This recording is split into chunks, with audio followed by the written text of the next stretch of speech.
The Cultural Council's mission is to nurture, promote, and support a healthy, diverse, and inclusive cultural sector so that the arts and culture are a part of everyday life for everyone. We invite listeners to discover Florida's cultural capital online at palmbeachesculture.com.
Welcome to another episode of the ArtiGras Podcast. I'm your host, Sarah LaPierre, and I'm very excited for my guest to be on with me today, Ericka Squire. She is the founder and CEO of Natural Movers, and we're going to talk all about them and her background. And I have so many questions, and I'm so excited you're here. Thank you. So thank you for coming on, it. Ericka. Thanks. Before we get into what Natural Movers is all about and how that got started, I want to know how you got started and a little bit of your background. So you were born and raised in Palm Beach County. Yes. But you have traveled the world, right? Through education, through arts. Yeah. I kind of want to know something that through your early years here, maybe still moves the way that you work today. I like the way you use move in your hands too. Yeah. So I would say the understanding of community that was rooted in me at a young age. And I don't think naturally, I didn't realize it as a child. But when I reflect on that, I can think of the specific spaces where I felt community around me. So whether it be at the church I grew up in Mount Olive Missionary Baptist Church, it's still there. You know, I still see the pastor that was pastoring at the time. I still have some of the friends that were there when I grew up.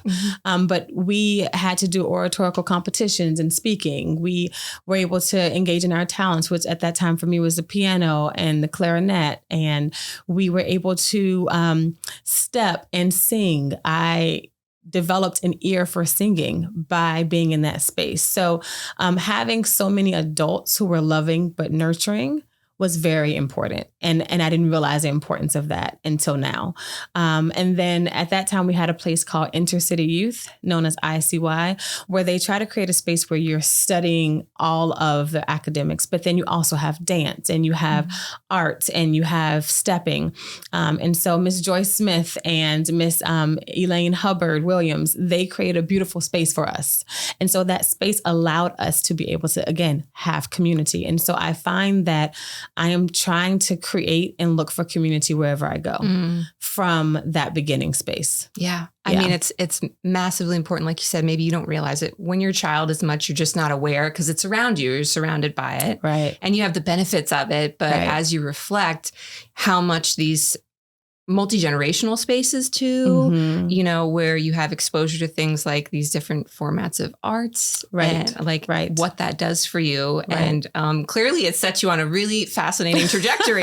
We have already had a little bit of a conversation off camera, which I'm like, oh my gosh, there's so many things that we can get into here. But you've described yourself as a global citizen. Can you share a moment from your travels that kind of still is a part of the way that you function, whether that's through Natural Movers or just your personal life? I'll probably say when I went to Ghana. And I could think of a couple of instances. If I can point out three, I'll try to point them out quickly. So one was I met the grandson of a chief. And at one particular time, we were going into his village, and I say that and I make it sound like they are still living in the bush, but they were not. When I say village, it's like an organized space where different homes or apartments were. Sure. So we went to his home space, and I walked past, and there was a guy that was sitting there, but I didn't see the guy. So I'm walking. He said, "Ericka, you didn't see the guy that was sitting there." And I was like, "No, there was no guy sitting there." He was like, "No, there's a guy sitting there." And I was like, "No." He's like, "Ericka, there was a guy sitting there." And I was like, "Okay, let me go and look, because this is, a little persistent." So I go outside and I look, and there is a guy sitting there, and I look at him. He just says, "Hi." That's it. And what stood out to me was that in our culture, right, we are so fixated on just whatever our trajectory is. If I'm shopping, if I'm grocery shopping, if I'm moving to my car, I may be looking both ways, but I'm focused on what I'm doing. That we're missing what's happening around us. We're missing the connections, the people that might just need the hi or just the eye contact. And that just showed me to see more around me, to see those folks around me and those people and those things around me more. Such a brief moment that expands your vision. It completely changed things. And of course, I was doing a study abroad program. So of course, we were engaging in studies about the difference between Western and non-Western cultures. And that was a big thing, was that the rhythms of life are honored more in non-Western spaces.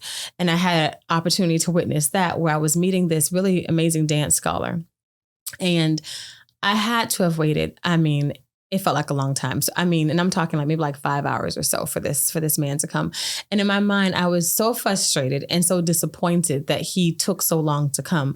And when he came, he didn't apologize. And it just went against everything that I understood. Okay. Until he told me what happened. He said, "Hey, I saw someone along the way that I haven't seen in a while, and I had to stop and I had to have a chat."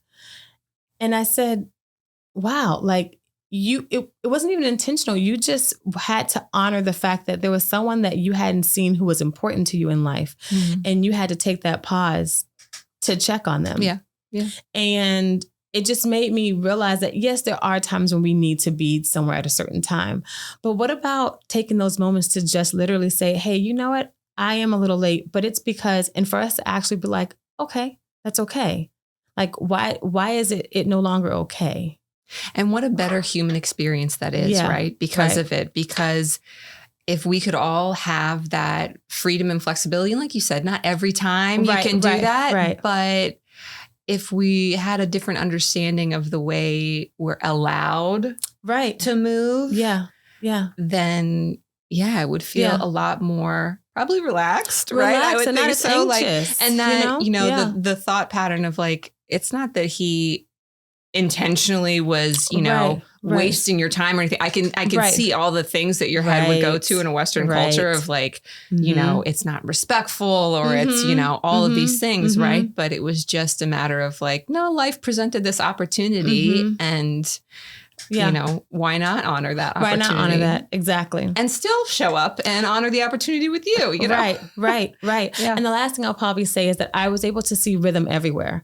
It was very wild to me to hear someone from the continent of Africa to say, "I don't have rhythm. I don't feel like I'm a good dancer." And it was mind blowing, because I would have never assumed that. Right. But I had to challenge that after being there, to say that no, rhythm is everywhere. I saw it in the way that the clothing was hanging on the line and blowing. I saw it in the way that there's this substance called fufu that you usually eat it with like a stew or like with soup, and literally seeing how it was being created, where they have this bowl, right? And so she's turning this sticky substance while this guy has this huge, large stick, like almost like a big tree trunk, and he's dropping it down, right, with all his might. And she's having to turn it succinctly, and then he's dropping it. And if she doesn't turn it on the right rhythm, he's literally going to crush her hand. Yeah. But they're not making eye contact. They're like talking to folks, they're looking around, but they're that much in tune. So even if you say you can't dance, you have rhythm. And so it helped me to look at movement differently. And I felt like in my creative process, I was able to find that because of having those experiences. I love that. When you start to see the art in everything. Right. And there's always a part of me where a lot of people not in the arts world have an immediate pushback where oh, I'm not an artist. Right. I can't do that. I can't draw a stick figure, the saying that every visual artist hears a million times in their life. But similarly, I have no rhythm. I can't dance. Right. I can't. Right. But there's an innate creativity, I believe, in every human. Right. And maybe that looks different or it shows up in different ways that we're just not quite attuned to. Yes. Probably because they're not ones that people tend to monetize. Right. And I think we value that a lot more than just recognizing the art of, let's say, living. Right. But yeah, that's wonderful to see the rhythm and everything, to see the art and everything. Exactly. Again, how much that expands your vision. Yeah. That you can bring back here to, all the programs that you do. Exactly. And That's even awesome. the name, that's Natural Movers. Well, listen, I got to say, Natural Movers is easily the best name for you immediately when you walked in and I said, hey, every guest makes their mark on this canvas.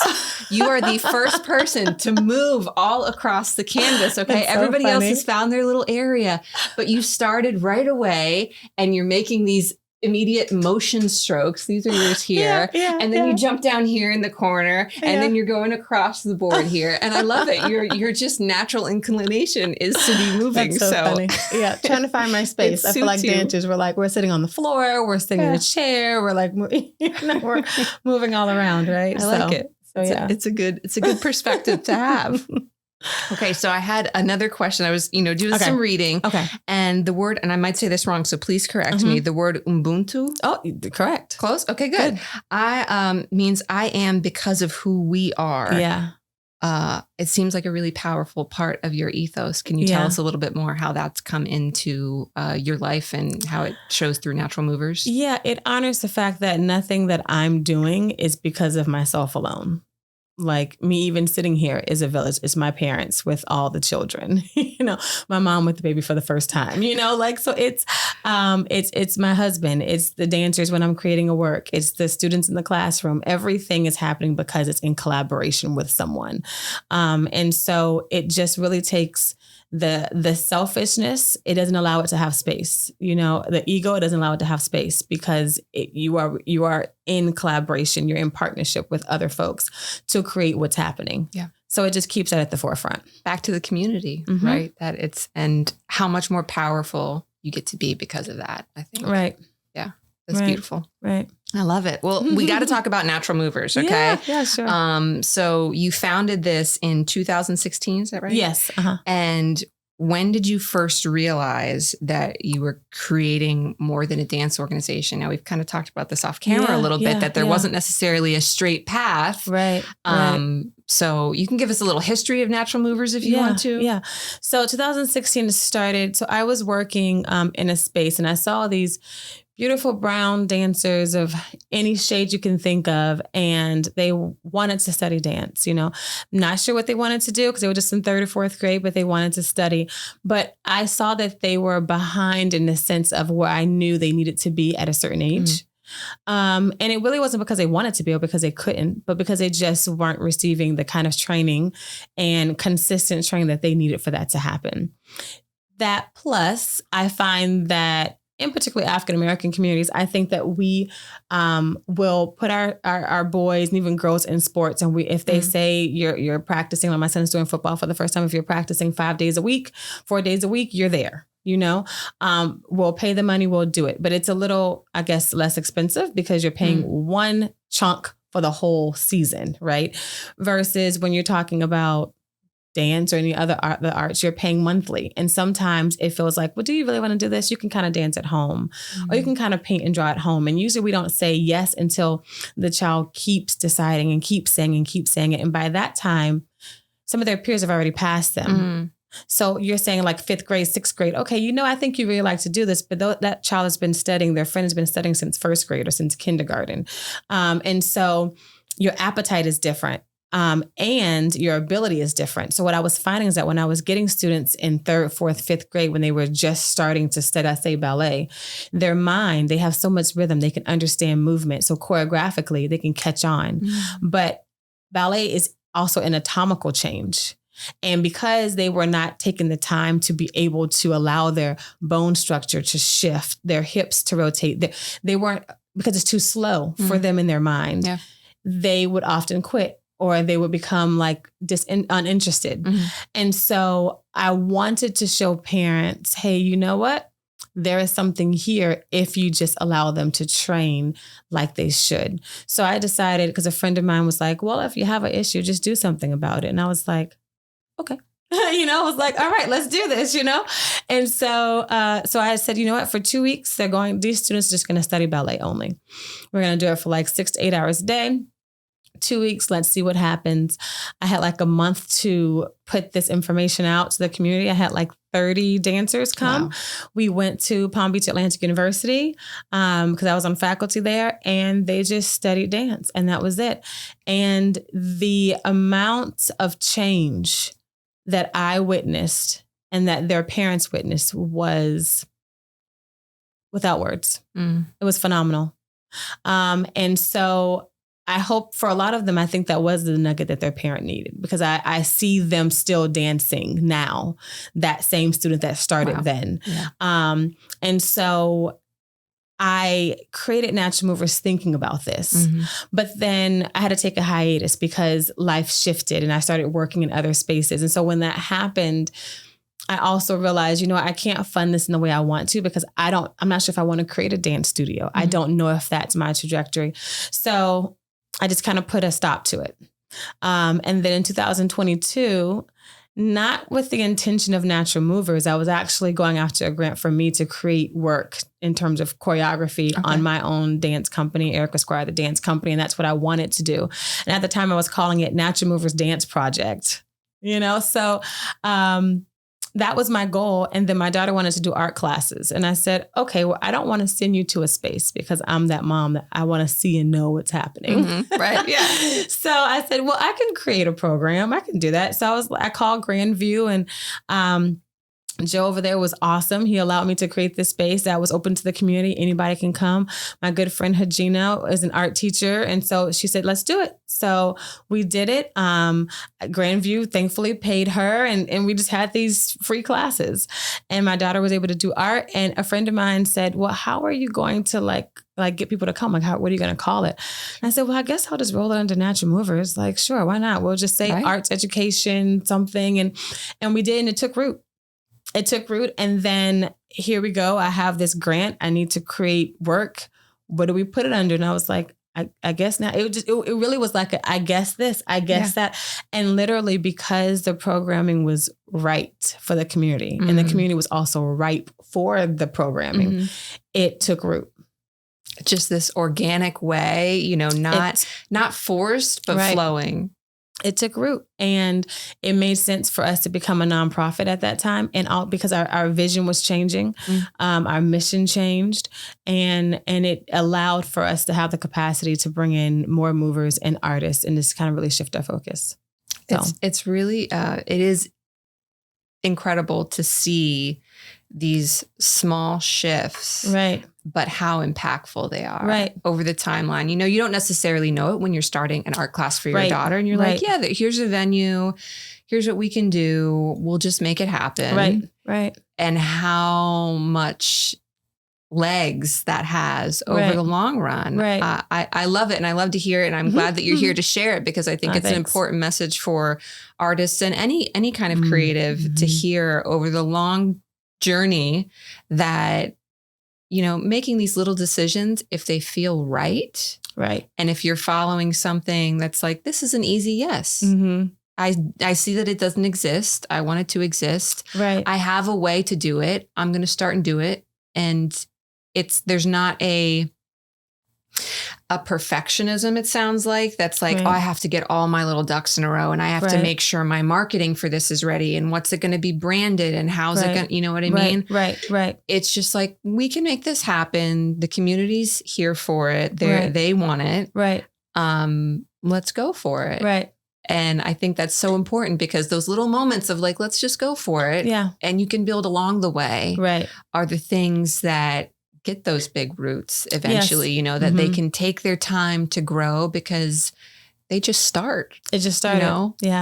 It's kind of the best time to plant a tree was 10 years ago or today. It's like, don't wait, just start something. Just plant the seed and kind of see how it happens. And then, and I feel like sometimes when you look around too, you'll find that there are others that are also very much so interested in what you're doing, and you were already cultivating them the whole time without even realizing it. And so like, that's how the board formed, from those folks that were already a part of that space.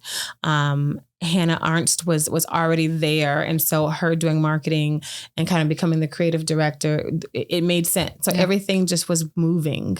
So yeah. The path is great to hear. Yeah. Thanks. Let's see here. So there's a lot of events that you've done, really cool things, interesting spaces. I would love to hear about maybe a particularly memorable moment from whether it's, one of the signature events like Open Spaces or Moved, or if there's any other moments that really jump out at you. Yeah, I would say probably at Moved and Dance All Day Fest. I mean, I think they all have some really good moments, but in thinking about those two, I think Moved is particularly interesting and also an important program, because even though it's situated in February to celebrate Black History Month, it's an event that doesn't even have to be in February. It could stand in any month, because it's meant to bring all folks together. And I find that when naturally, if I'm saying that I'm celebrating Chinese New Year or something, sometimes we might not feel inclined to go because we may not feel that we identify with that particular culture. It might take an event happening at that particular event to make us want to go, right? But you might have some reservation. And I wanted folks to see that Black history is wrapped in all of American culture. And so if we were able to look at it in that way, then we would all be celebrating all year round. It wouldn't take just a singular month. And I felt like Moved was allowing that to happen. I mean, honestly, I had less Black folks at Moved than I wanted. And I think a lot of that was also to me recognizing that most of us, and I say us, meaning Black folks, will go to events that usually are in our community more readily, for different reasons. And so it's finding a way to get them to come out of the community, right? To come into spaces that they weren't naturally coming to. And that's not everyone, because I'm one that will go into different spaces. But I found that in talking with other programmers and other community leaders, that is something that we're seeing, that, we have to come to the community sometimes for events, but then how do we get the community to come out? And that's not just in the African-American community. You could say that in the Latino Hispanic community. You can say that in the Guatemalan community, right? How do we get them to come into other spaces? What creates a safe enough space for them to want to come or encourages them to come? So Moved is one of those things that allowed us to see a lot of different generations of folks. As well as it was very multicultural.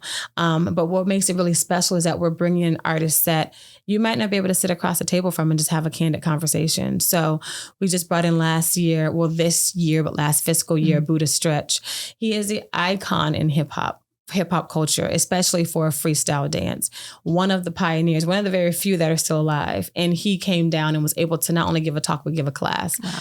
And the cost that it was to even attend, hands down, something that you would want to attend, right? Yeah. And so to be able to come into a space where you have all of these pinnacle folks is just life-changing. And I think too, for the dancer that came, they're able to engage in diverse forms of dance. So you have teachers that work with Ailey, you have Buddha Stretch that came, you have Panika Jones, former prima ballerina for Dance Theater of Harlem. So you have all these people in one space.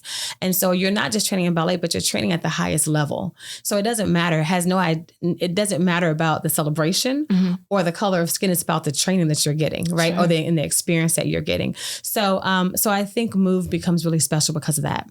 And then there's a concert that happens at the tail end that allows folks to be able to engage and witness performance at its highest regard, with seeing all of these different spaces and people on the space on the stage. Yeah. And then Dance All Day Fest, I think, really becomes like the family reunion like you wish you had. I love it. And it's just sheer joy. Yeah.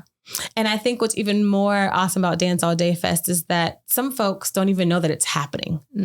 They didn't come to City Place to attend Dance All Day Fest. Oh, they're walking into it.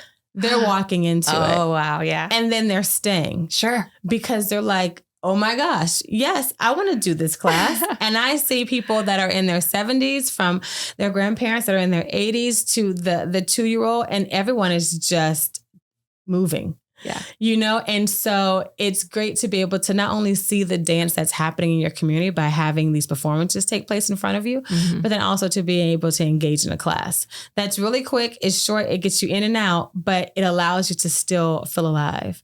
And so I think those two are really I mean, it's amazing to have these kind of things in these open public spaces, right? Where people who, like you said, are literally just walking into it, don't know what's going on, wouldn't probably ever go out of their way to go to a studio to take a dance, even if it was the same exact content. Right.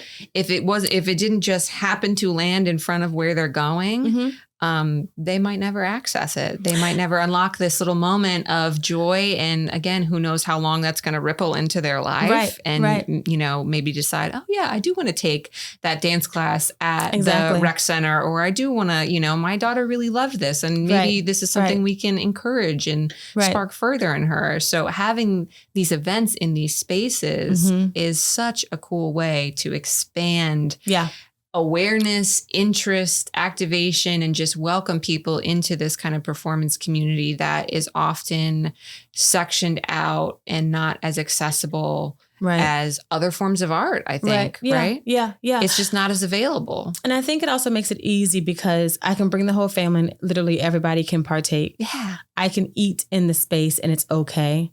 I don't have to pay to come to the space. And we even have children activations during that time. So if you're like, you know what, I have a 2, 4, 6, 10-year-old and I want them to take a class that's really just for them, we create those little spaces inside of indoor spaces, you know, just because you have different moms, you have different parents. And so we're trying to create a space where everyone, if you want to come, there's a space for you. And so having it in an outdoor space was integral. Yeah. It had to be that way. And I know that poses its own forms of challenge in South Florida too. Sometimes, you know. I know. But City Place has been gracious. They've given us a tent. That's okay. Good. Because it has been blistering. Literally on the feet too, because of the turf. Sure. And so them dancing, you know, coming off, and I'm like, oh my gosh, your feet are red. So we've had a great partner, you know, and again, that goes back to Ubuntu, like the partners we've had between the Norton for Open Spaces and City Place and the Kravitz Center have just been, I mean, really a breath of fresh air and so important. And we give thanks for them all the time. Yeah. And we're going to talk more about, there's events coming up that I want to get into. Yeah, for sure.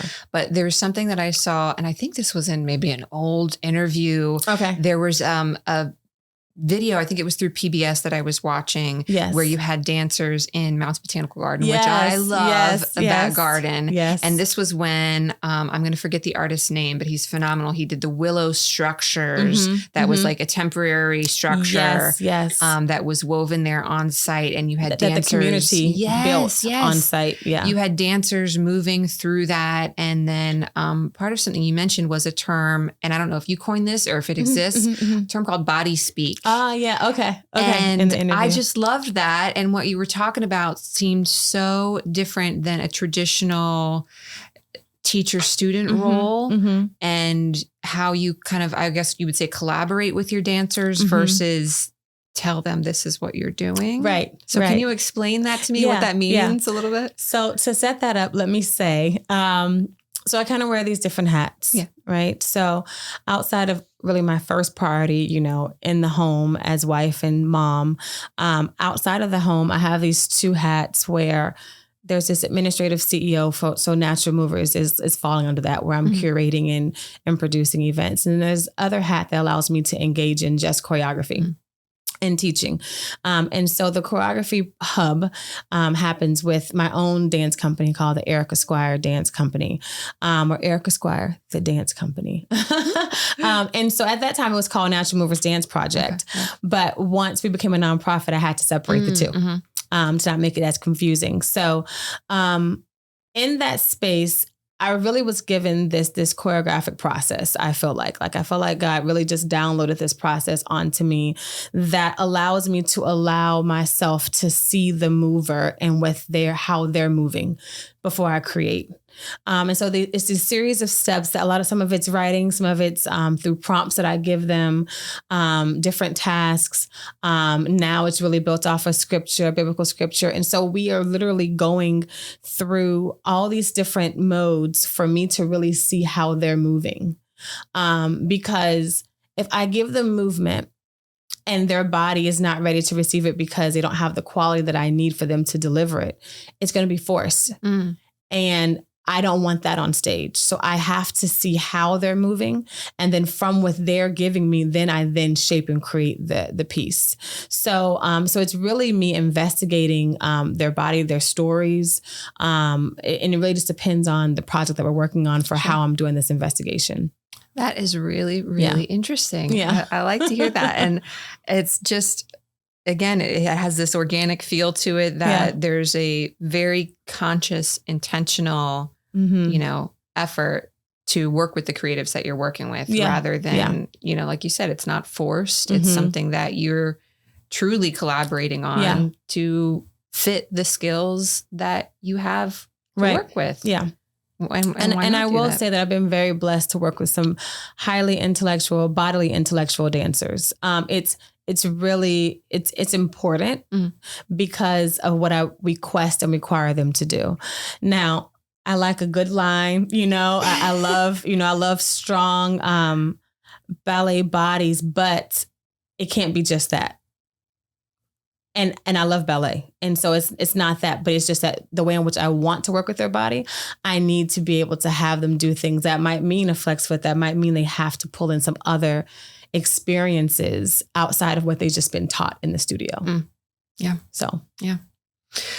In the studio and in, through the programs, the intensive that you do, how even through the programs that are open to the public, how are you, you have this great sense of community. How are you opening that up to everyone and, creating such a welcoming space? I think it goes back to making sure everything is rooted out of love. I think for me, biblically speaking, love is one of the greatest commands. And so I try to usher that in through everything. And I think that my board also understands that as well.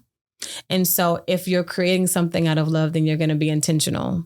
You're going to make sure it is relevant to the community in which you are building it for. You're going to be thoughtful in your marketing. And so all those approaches, I think, create the space for folks to come and to feel something. And that something that I usually get is, wow, I felt alive. I felt joy. This felt peaceful. This was, if everything ended today, like I feel like I literally just had the most amazing experience of my life. And I look forward to this every year. So we've had those repeated experiences and comments, from folks. And so I think it's because of the rooting. Yeah. That's huge. Yeah. Those kind of comments. Yeah. And it says so much about how much more we need to be doing this. Yeah. How much more movement and joyful movement and creative movement should be a part of everyone's life and not exclusive to the creatives or to the professionals, but absolutely open the doors to saying, you can, move your body creatively, whether you have the background, the knowledge, the know-how, like there's instincts there, there's natural rhythm there that, people sometimes need permission or the space to know that this is okay. You can do this. And I think it also creates a space for anybody and any person. Yeah. No matter, and it takes that off where you don't feel like if I don't do this, or if I don't look like this, or if I don't feel this way, or if I don't fit this mold, then I can't go. And it kind of, it pulls that down. Yeah. And even when you feel apprehensive, if it is pulled down, I think by the end of it, you realize that it never existed. Yeah. And so I just give thanks for that. Yeah. Yeah. I love it. I love it. Dance performances in a museum, in a downtown space in City Place, classes at the Kravis Center. What's the kind of magic that happens when you bring movement into wider array of spaces like you're doing? we're able to reach more people. Yeah. And so I think our partners are intentional because they have a reach that are beyond us. And I think just realizing that, like when we started, what is and who is Natural Movers, even still, and so I think that it's important to have partners who have a demographic and a network that you may not have. And knowing that all folks want to have fun. We just do. Yeah. But sometimes we don't realize how much fun we really do need. Sometimes we don't realize that we didn't laugh and how we really should be laughing every day. We didn't smile and it's like, wow, my cheekbones are saggy. Like, no, what you really need to do is just laugh a little bit, like I tell myself that, like, stop yelling at those children. Like, just laugh a little bit, when they make a mistake. So no, I'm not a mean mom. But the point is that we have to, when you realize that when you have a programming that's right, anybody will come to it. You just need to be able to get it to them for them to see it and make it convenient enough for them to not really have an excuse to not come. And I think that's what, having partnerships in those spaces create. Yeah, definitely. Yeah. I'm going to go back to something that we talked about again beforehand, which is just that, a lot has changed in the last year, 2 years, as far as funding for arts programs goes in Florida. There were huge budget cuts that left absolute shattering impacts, honestly, that just changed the whole landscape of how nonprofits are going to function, where they're going to get their funding. Right. So I know, having donors that are a part of the community is going to be more important. Right. Which, to have that happen, you need more and more awareness that, these programs exist, that people are interested, people are coming. Right. I know it's probably just another pivot that you guys are making constantly, but I'm sure that's been an impactful change that's happened for you guys in the last year, right? Yeah, for sure. Yeah. Our funding from the state, was the grounding for our programming. So last fiscal year, it was a very strong pivot that we had to do. And even seeing it this year as well, because of the funding. So for us, it's saying, okay, so we have to be able to engage, local, smaller and even family or in private funders, and allow them to be able to see the work that we're doing. And really just, I think because of being young, that may also have some impact. But then too, our programming with the right funding really allows us to continue our work on combating this really big epidemic that was before COVID, but definitely seen now, of this social isolation and loneliness that people are dealing with. I mean, you're seeing it from children to adults. Absolutely. And the increase of social media is not helping.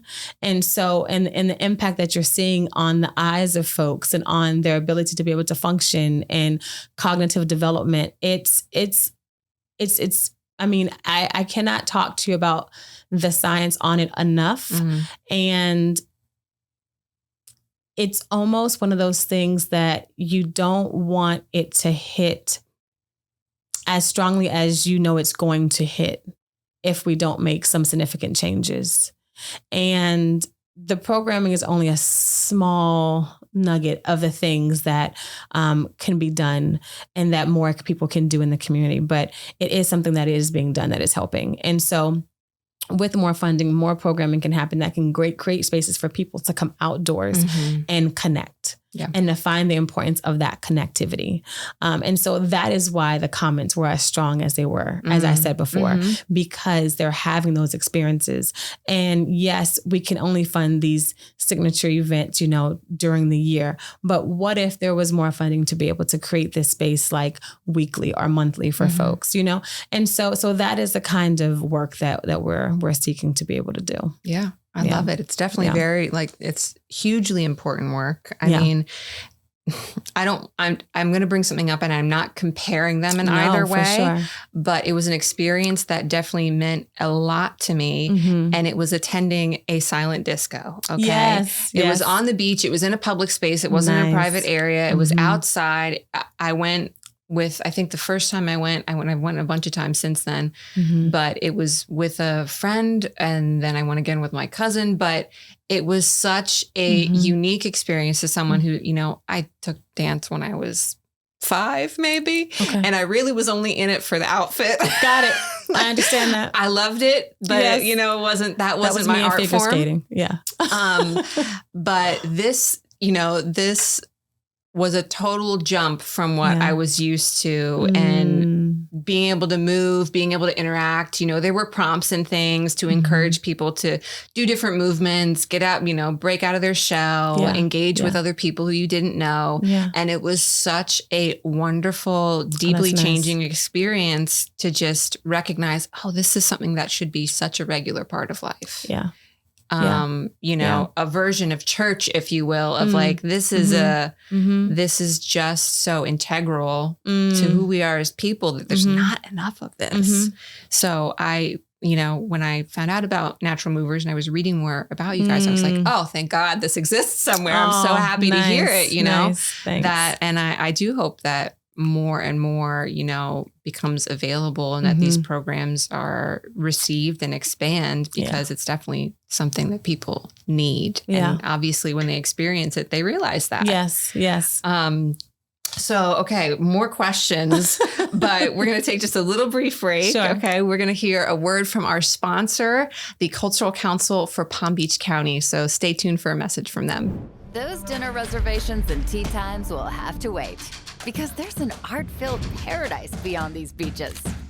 A mecca of masterpieces, spectacular sights by day and night. A cultural capital that's calling your name.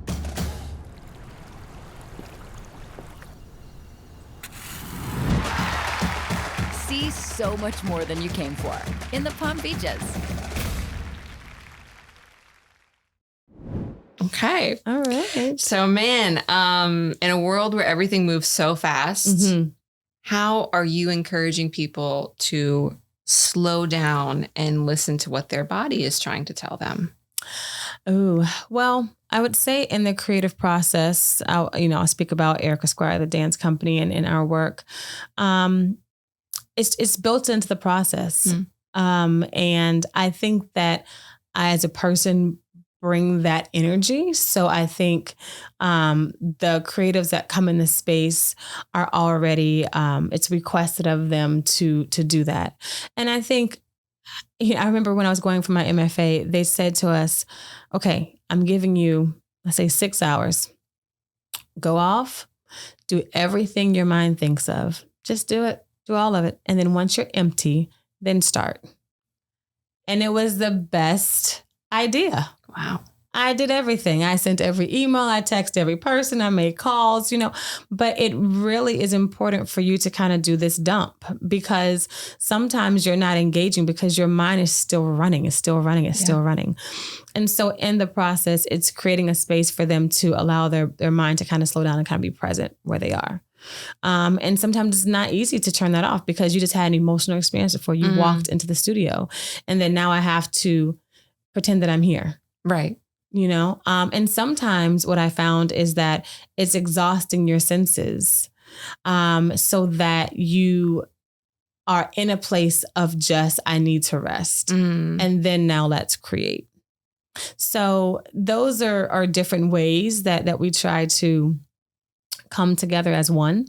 When I get a chance to teach Mafundala, which is an African dance technique by Dr. Karamu Welsh. And it's a beautiful space that is created called the Nani-Go, which allows us to all kind of get in a circle. And the one thing that is said about the Nani-Go is that we are the community now.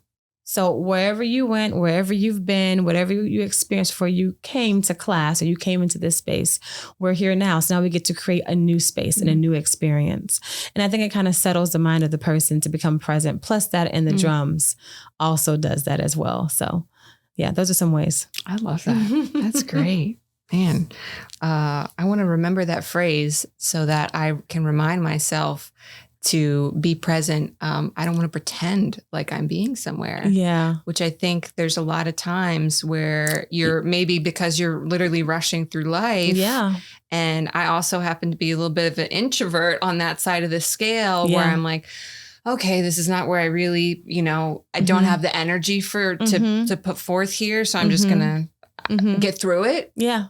In the best way that I can, which is often just like, putting on the face, putting on the smile, whatever. Yeah. But that's going to stick. I'm not going to pretend like I'm somewhere. I want to be there. Yeah. Be there. Yeah. It changes the experience. Definitely.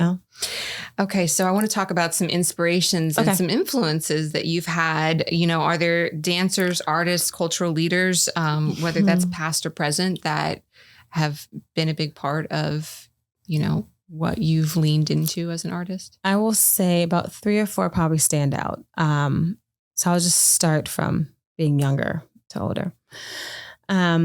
So Mr. and Mrs. Brown were the band director and his wife at the time at Suncoast High School.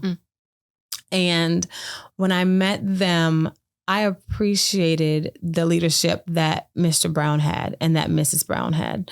I was on the dance team, and the trust that they gave me to be able to lead the dance team, or even just being a freshman, and just the way in which they would speak to us, but they would also hold us accountable for our actions and not allow us to have a pass. The way that they instilled excellence, and that proving that you are excellent is something that you would have to do every single time. And he had a phrase that he would say, but overarchingly what the phrase meant was that you have to show up and show that every time you are called upon to do it.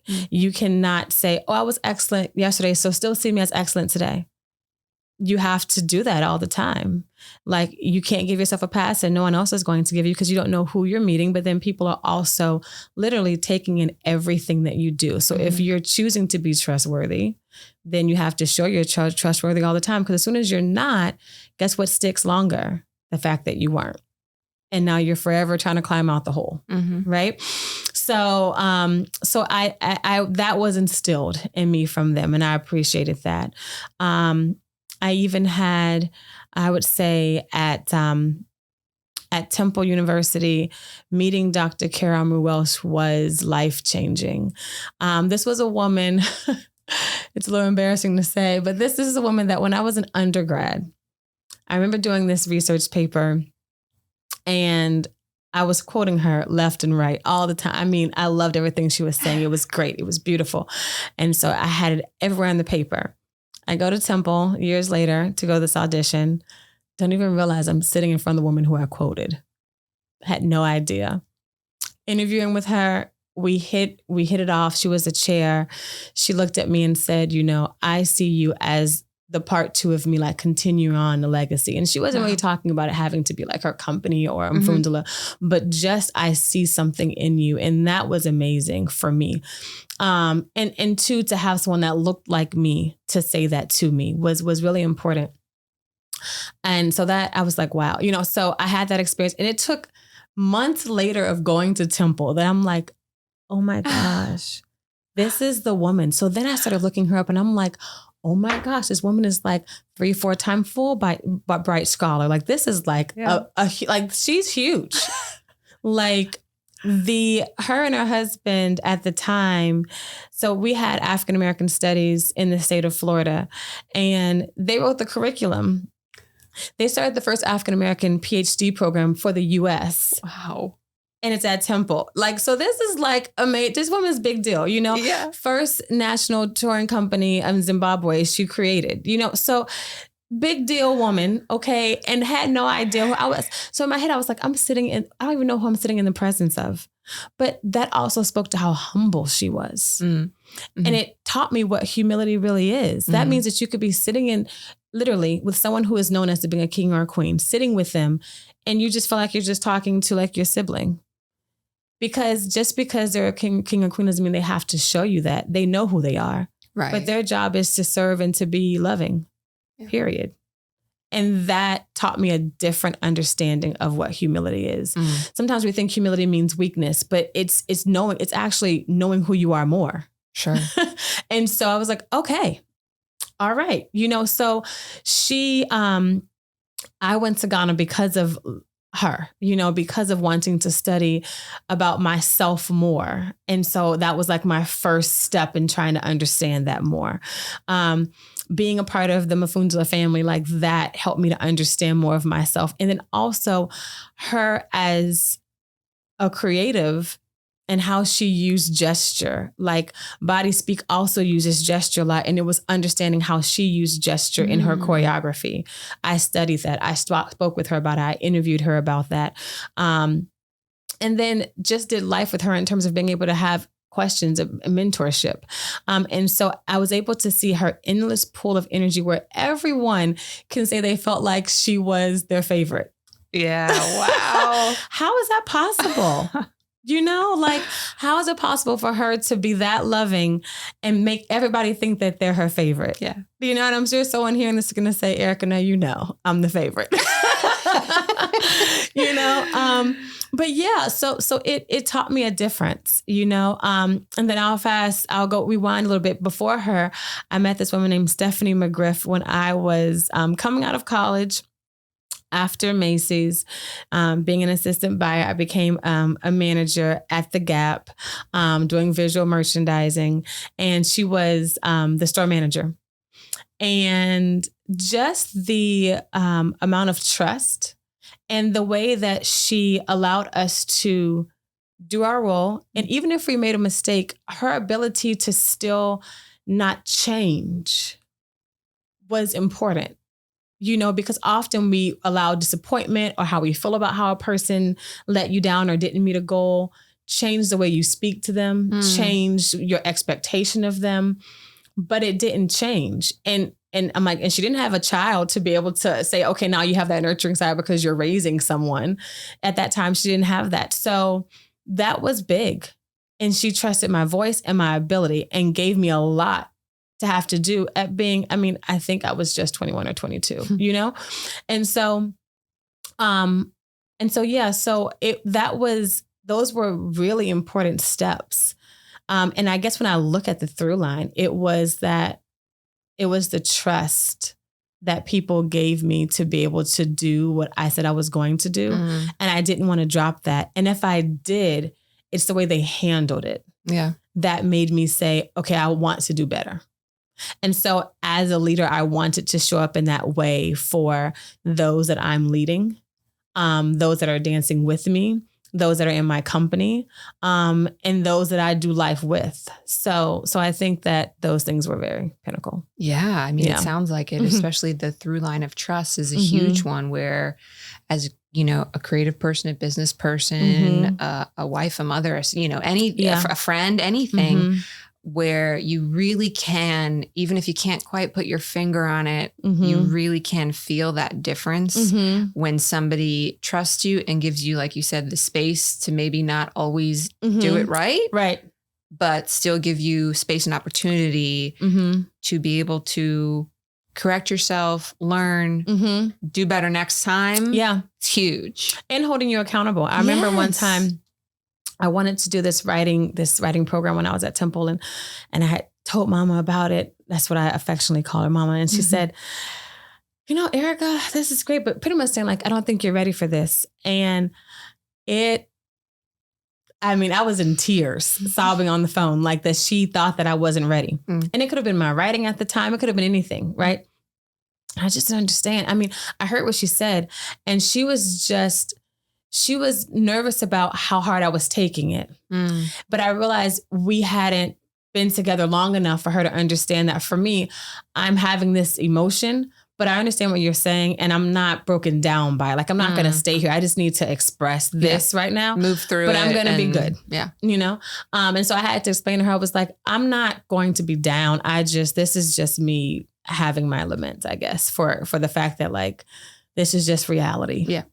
Like, okay, not yet. And that also was good for me because it was like, okay, Ericka, ambition is great, but it can be blinding. So you need to just like remember that and take a second. So good to have those people in your life that will say, check hey, maybe not now. Maybe not yet. Take a rest. Slow down. Okay. Well, yeah, obviously you're clearly a literal mover, and figuratively.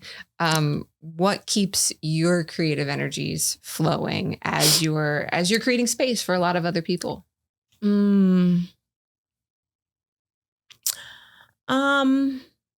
I think doing life, like being a mom, taking pauses, taking the advice of my husband, even though sometimes I don't want to. I love you, honey, even though I know you're listening to this.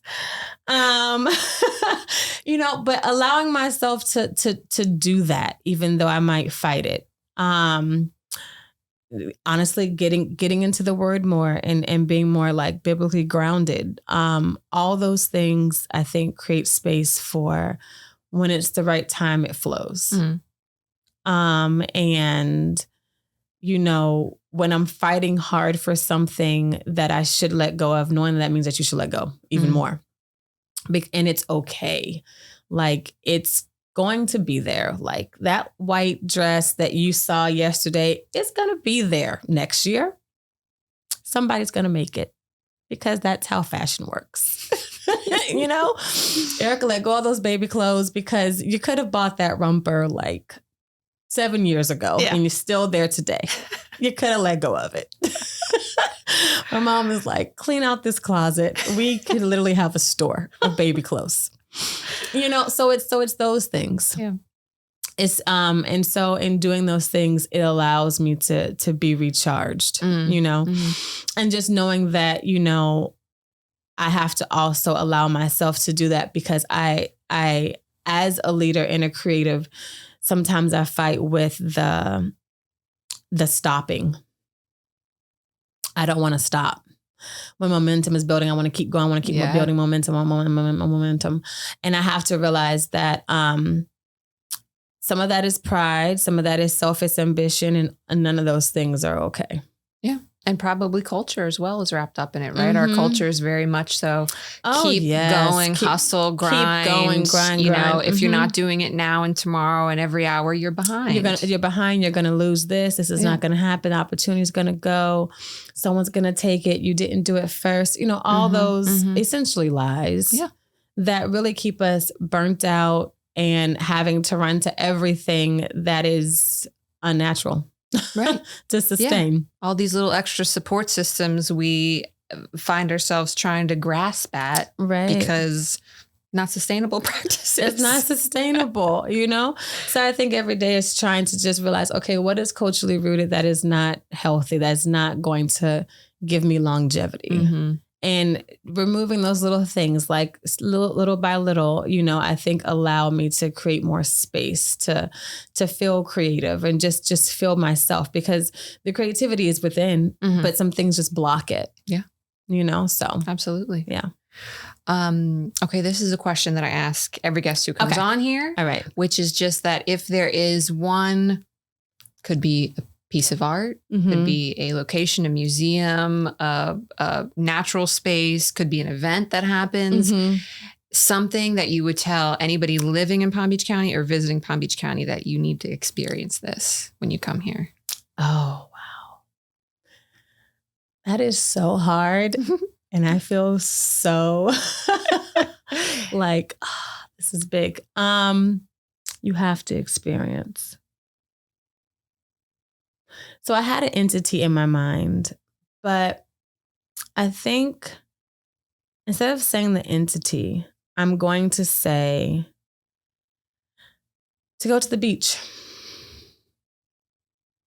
And I say to go to the beach because I think that above all, I think that allowing yourself to just be present in space and just rest will allow you to know what you should do next in the space that you're in. Because there's lots of spaces in Palm Beach that I would recommend. But to be able to even engage in those spaces, you need to have created the space for yourself to even engage in them or to find them or to want to be in them. And I think we have some beautiful beaches. And I think being in those spaces, being in the outdoors will create that for you. Yeah. Yeah. I definitely think that's a good answer. It's actually surprisingly one we haven't got yet. Really? Which, you would think being in Palm Beach County, that might be a prominent answer. But, and it might seem like an obvious one, but I do think it's an important one. Yeah. And in the sense that you're talking about spending time outdoors, for me personally, that's my biggest refresh. Oh, that's good. That's the reset button for sure. Or the time that allows me to build space, get quiet, and just listen. Yeah. And then I can move forward in better ways, whether that's if I'm going to go do an activity, I can be more present. If I'm going to go back into work, I can be more present there. Yeah. But I'll tell you, really, even though we live here and I've lived here my entire life, sometimes the time that I go to the beach the most is when somebody's coming to visit. Right. And the fact that I'm not making more time recently, a friend who lives nearby has pushed me like, let's, we can make our own schedules a little bit more. Let's go to the beach. Like we need, and we've been doing that. And it is changing when you have that time, especially in the water. Like if you're in a natural body of water, there's just something that. I agree. And it's so funny. My husband loves the beach. And so my children, they go to the beach often. Yeah. And so he's always like, get in the water. But I feel like I'm always holding a baby. And I'm like, I can't because I'm holding the baby, So I'm like, I can go to the pool. But he's like, the pool is not natural. And I'm like, I know, but I don't know. It's funny because I grew up not liking the beach because of the sand. But then as I got older, I started to love the beach for different reasons. And I didn't mind the sand. And I'm always like, why do I not want to get in the water and swim? And I wonder if it's because it's the salt in the water. I wonder if I experienced like fresh water, like not no salt at all. Yeah, if I would swim, like I would swim in a pool. Like I'll go in the beach water. I may jump around. I may walk in it, but I will not swim. And my husband's like doing strokes. He's out there. I'm just like, can't see you. Just make it back, And my children, like, they're like practicing swimming. They're like, and I'm just like, I don't know what it is. But either way, yet and still, I still see the beach. Yeah. So, yeah. Do you ever spend any time at the springs, the Florida Springs? You know what? No. Get up into a spring. On my list. Thank you. Get up into a spring. Okay. It's very different. Okay. And now, I mean, summertime, they're quite refreshing because they're always right around 69 degrees. That's my place. But that's it. There have been moments, this was a while ago, but it sticks in memory, I had a delivery all the way up in Tallahassee. And it was just that, like I was just going to deliver a big painting that I wasn't going to ship. And I really didn't have a lot else planned for that drive. But on the way, I was trying to get there at a certain time. Get there, I had to fix another piece that they had. And then on the drive back, I was kind of like, oh, there's a sign for the spring. I'm going to just pull over real quick. I didn't have a bathing suit or anything. Okay, really impromptu. I jumped in my clothes and it was just, they're magical. They're magical. Okay. And it's a different feel than South Florida. Okay. It's, Okay. Done. Getting that fresh water and it'll be a different feeling. I'm going to send you a note and say, I did it. Yes. And let me tell you. I could recommend you a couple of springs too. Okay, let's do some that. good ones to go to. All right. Yeah, there's one of those hidden gems in Florida for sure that not a lot of people think of. Okay. Let's see. I want to talk about some future vision. Okay. Which, by the way, Natural Movers has a great website because I was all over it. I'm like, this is really nice. This is like, all the information's here, just even the layout and the way you've got it set up is beautiful. So whoever did that, whether it's you or part of the team, it's a very nice setup. You have had front row seat to a lot of emerging talent. Yeah. So what's something that you're seeing from these young dancers or artists right now that's continuing to give you hopeful feelings, I would say? The bodily intellect on some of these young dancers is out of this world. I mean, just their maturity and their ability to be able to see quality and to pick it up without having lived experiences give you that. Just over time, as you're just dealing with life, your body just moves naturally, differently, or maybe even childbearing, all those different things. So to see that happening without that, it's like, wow, when you do have experiences on top of that, wow. That, and then the skill set on some of these dancers. I mean, the things that they can do, the things that my daughters do, I could never do at that age. And even choreographically, like my daughters created some choreography that I was like, honey, the choreography that I was a backup dancer in the choreography that I was making at your age. Like I was just going from side to side. That was it. That was it. I was doing a little bit of that. That was it. Waxing on, waxing off. You are like, I mean, she has a full blown production. And I actually would stage some of it. Like it's actually like, I mean, it's sound. And she's 9. So, I'm very hopeful. I'm very hopeful. I will say that, even with, I think we have a strong increase of like competitive studios. And even with that, which is sometimes different in the way in which you may think about concert dance, I still see strong dancing. It doesn't change. Even though that has been a shift, I still see that bodily intellect is very good across borders, hip hop, all the way, to those that are doing ballet. Just their artistry and their storytelling and their movement is just, astonishing. So it's nice. Yeah. And I mean, what could be more hopeful than seeing young artists who are really, like you said, at the early stages of their skill and already, showing just levels that are maybe beyond their years a little bit. It's wonderful. It's exciting, right? It's energizing. It's encouraging. It's so many things. Yeah. Cause I'm often like, well, how old is that person? Like I usually have that question because just how much their body is able to carry so much information, So yeah. That's a cool way of putting that. I like that.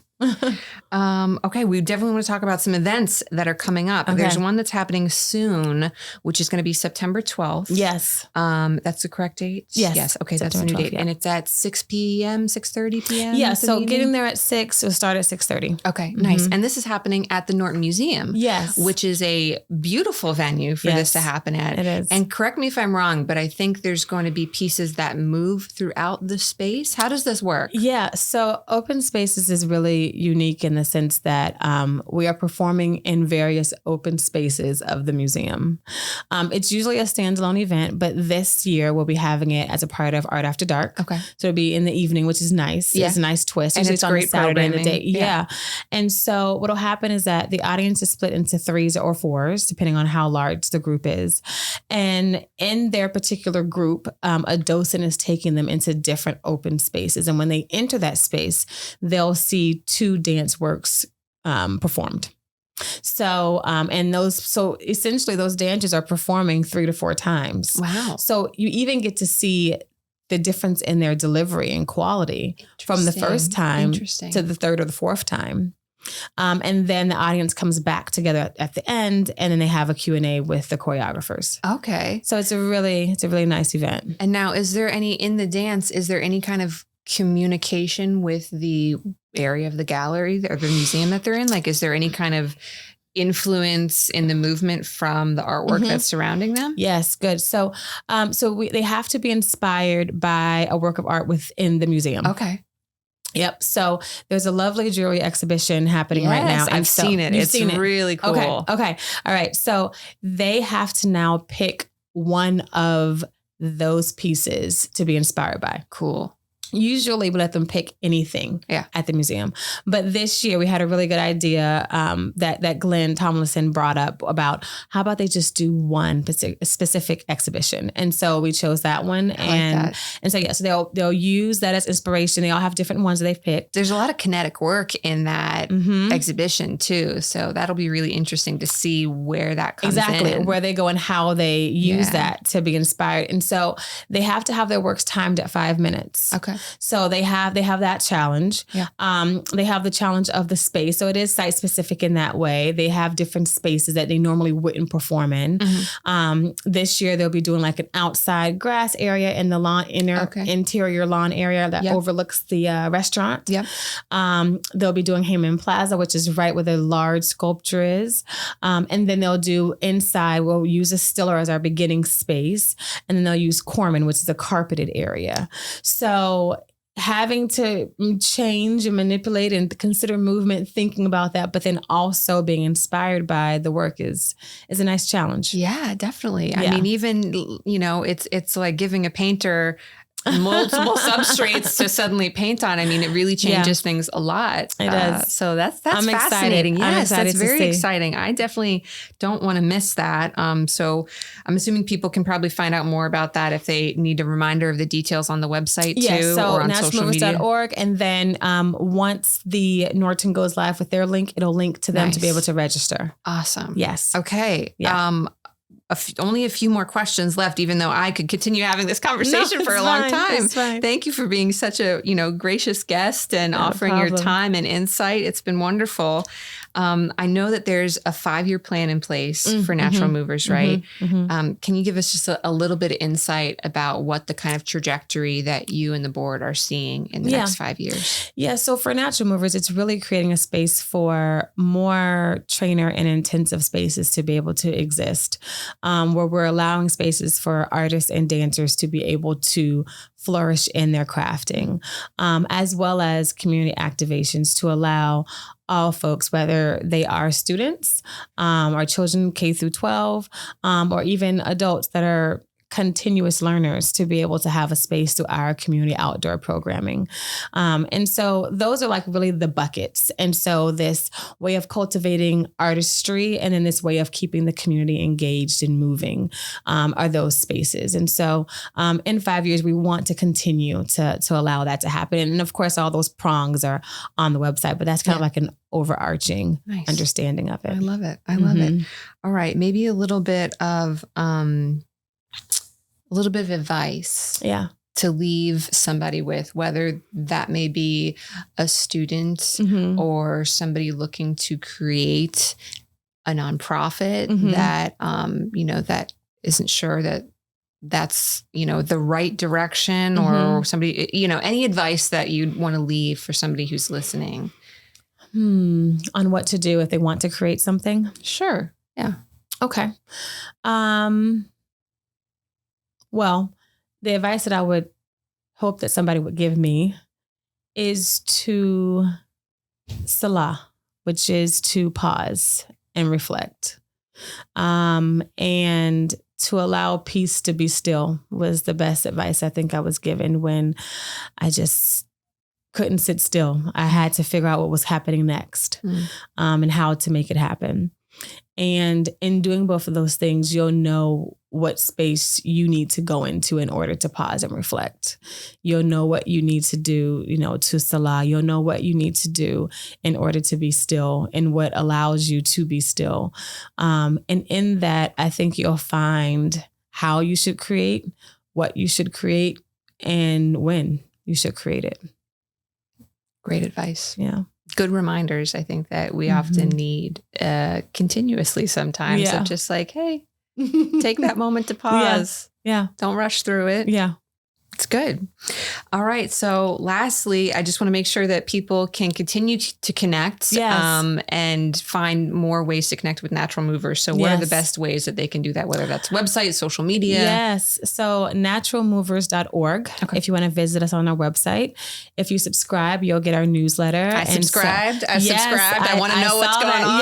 Yes. So we send those out quarterly. So you'll be able to see what's happening next. And then when we get closer, we send reminders. Definitely recently we have a good Instagram presence. So that's at Natural Movers. Becoming a follower of us will allow you to see what's happening as it gets closer.